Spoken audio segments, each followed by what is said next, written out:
Promotion and regulation of online gaming act 2025। यह act citizens को online money game के harm से protect करता है। ये एक्ट डिजिटल इकोनॉमी के सेफ ग्रोथ को देखते हुए real money gaming RMG platform like dream 11 पर नेशन वाइड बैन इम्पोज करता है और e sports and online social games को प्रमोट एंड रेगुलेट करता है। ई स्पोर्ट्स एक कॉम्पिटिटिव डिजिटल स्पोर्ट्स है जहां टीम या इंडिविजुअल एक ऑर्गेनाइज्ड टूर्नामेंट में पार्टिसिपेट करते हैं और जिसे जीतने के लिए स्ट्रेटजी, कोऑर्डिनेशन और एडवांस डिसीजन मेकिंग स्किल्स की रिक्वायरमेंट होती है, जैसे लीग ऑफ लीजेंड्स और PUBG mobile. Online social games primarily skill based games है जिसे एंटरटेनमेंट, लर्निंग और सोशल इंटरेक्शन के लिए डिज़ाइन करा गया है। ये गेम्स जनरली सेफ कंसीडर करे जाते हैं और कोई नेगेटिव सोशल कंसिक्वेंसेस कॉज नहीं करते, जैसे ludo king. Online money games और रियल मनी गेम में फाइनेंशियल स्टेक्स इन्वॉल्व होते हैं जो एडिक्शन, लॉसेस और सोशल रिस्क से यूजुअली लिंक्ड होते हैं। ये चांस, स्किल और दोनों के कॉम्बिनेशन पर बेस्ड होते हैं, जैसे rummy circle dream 11। Need for online gaming bill.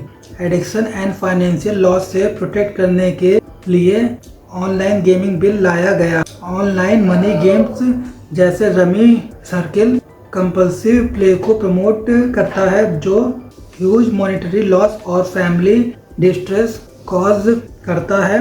Mental health को ठीक रखने और सुसाइड से प्रोटेक्ट करने के लिए ऑनलाइन गेमिंग बिल लाया गया।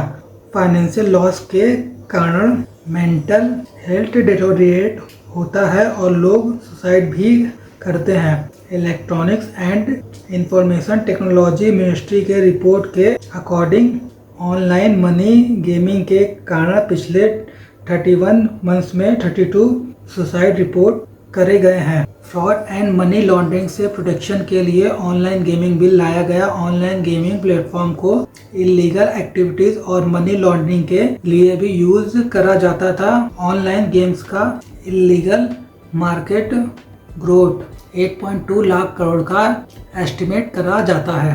नेशनल सिक्योरिटी थ्रेट को काउंटर करने के लिए ऑनलाइन गेमिंग बिल लाया गया। कुछ प्लेटफॉर्म्स हवाला networks, mule accounts, crypto wallets, terror financing और इलीगल कम्युनिकेशन से लिंक्ड थे। लीगल लूप होल को एड्रेस करने के लिए ऑनलाइन गेमिंग बिल लाया गया। Inadequate and fragmented state laws, courts and game of skills जैसे स्टेटमेंट रियल मनी गेम को ऑपरेट करने के लिए अलाउ करते थे। हेल्दी अल्टरनेटिव्स को प्रमोट करने के लिए ऑनलाइन गेमिंग बिल लाया गया। ये act e sports, skill based social games और एजुकेशनल गेम्स को सेफ डिजिटल एंगेजमेंट के लिए इनकरेज करता है। ग्लोबल रिकॉग्निशन के कारण भी ऑनलाइन गेमिंग बिल को लाया गया। WHO गेमिंग डिसऑर्डर को हेल्थ कंडीशन की तरह ट्रीट करता है जो रेगुलेशन के नीड को हाईलाइट करता है। की प्रोविजंस ऑफ एक्ट। ये एक्ट इंडिया के सारे ऑनलाइन गेमिंग सर्विस के साथ अब्रॉड से इंडियन यूजर्स को टारगेट करने के लिए जो भी ऑनलाइन गेम है उन सभी पर अप्लाई होता है। ई sport promotion. Central government e sport को एक लेजिटिमेट स्पोर्ट की तरह रिकॉग्नाइज करता है और ई स्पोर्ट्स इवेंट्स के लिए गाइडलाइंस और स्टैंडर्ड्स को सेट करके, ट्रेनिंग सेंटर्स को एस्टैब्लिश करके, अवेयरनेस प्रोग्राम को कंडक्ट करके और इंसेंटिव्स को प्रोवाइड करके ई स्पोर्ट्स को प्रमोट करता है। स्टेट और फेडरेशन के बीच कोऑर्डिनेट करके भी ई स्पोर्ट्स को प्रमोट करता है। Recognition and promotion of online social games.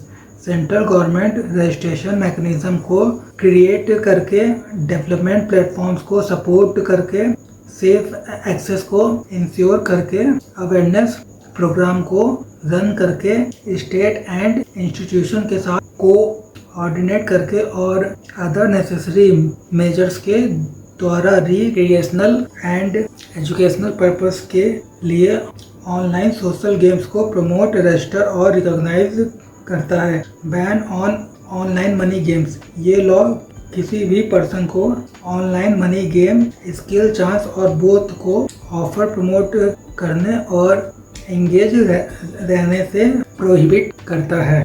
जो ऑनलाइन गेमिंग एक्ट 2025 का सेक्शन 5 है। ऑनलाइन गेमिंग एक्ट 2025 के सेक्शन 6 के अकॉर्डिंग एडवर्टाइजिंग और इस गेम में पार्टिसिपेट करने को भी बैन करा गया है। ऑनलाइन गेमिंग एक्ट 2025 के सेक्शन 7 के according bank and financial institution को ऑनलाइन मनी गेमिंग के लिए किसी भी तरह के ट्रांजैक्शन को सपोर्ट नहीं करना चाहिए। Online gaming authority. Central government online game को रेगुलेट करने, क्लासिफाई करने और कंप्लेंट्स को हैंडल करने के लिए अथॉरिटी सेटअप कर सकता है। सारे गेम प्रोवाइडर्स को गाइडलाइन को फॉलो करना पड़ेगा और गवर्नमेंट इसके स्ट्रक्चर, पावर और प्रोसीजर्स को डिफाइन करेगा। Offences and penalties. Real money game में ऑफरिंग, ऑपरेटिंग और पार्टिसिपेटिंग को बैन करा गया है।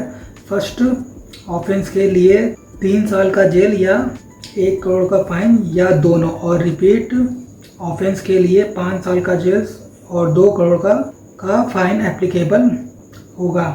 इन्फ्लुएंसर, सेलिब्रिटीज और प्लेटफॉर्म के द्वारा एडवर्टाइजमेंट और प्रमोशन करने पर 2 साल का जेल और 50 लाख का फाइन या दोनों एप्लीकेबल होगा। Bank, wallets and payment gateways के द्वारा फाइनेंशियल फैसिलिटेशन प्रोवाइड करने पर 3 साल का जेल या 1 करोड़ फाइन या दोनों एप्लीकेबल होगा। रूल्स और डायरेक्शन को वायलेट करने पर क्रिमिनल लायबिलिटी के अलावा गवर्नमेंट सिविल पेनल्टीज के रूप में 10 लाख का फाइन इम्पोज कर सकती है।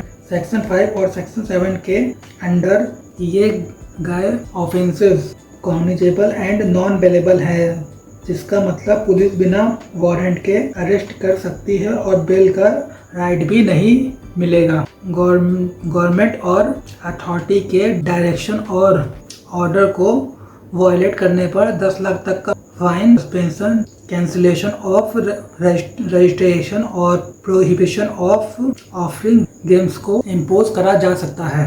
Corporate liability.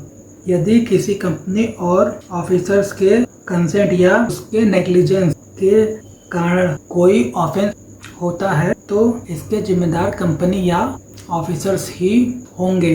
Blocking of online money gaming content. यदि ऑनलाइन गेमिंग एक्ट 2025 के सेक्शन 5, 6 और 7 को वायलेट करा जाता है तो किसी भी रिलेटेड ऑनलाइन कंटेंट को आईटी एक्ट 2000 सेक्शन 69A के अंदर पब्लिक एक्सेस से ब्लॉक करा जा सकता है। Investigation and enforcement powers. Central government जरूरत पड़ने पर किसी भी ऑफिसर को ऑफेंस इन्वेस्टिगेट करने, फिजिकल और डिजिटल स्पेस में एंटर करने, सर्च और सस्पेक्ट को बिना किसी वारंट के अरेस्ट करने और ओवरराइडिंग सिक्योरिटी को फुल अथॉरिटी प्रोवाइड करती है। अरेस्टेड इंडिविजुअल्स को मजिस्ट्रेट या पुलिस के सामने प्रेजेंट करना पड़ेगा।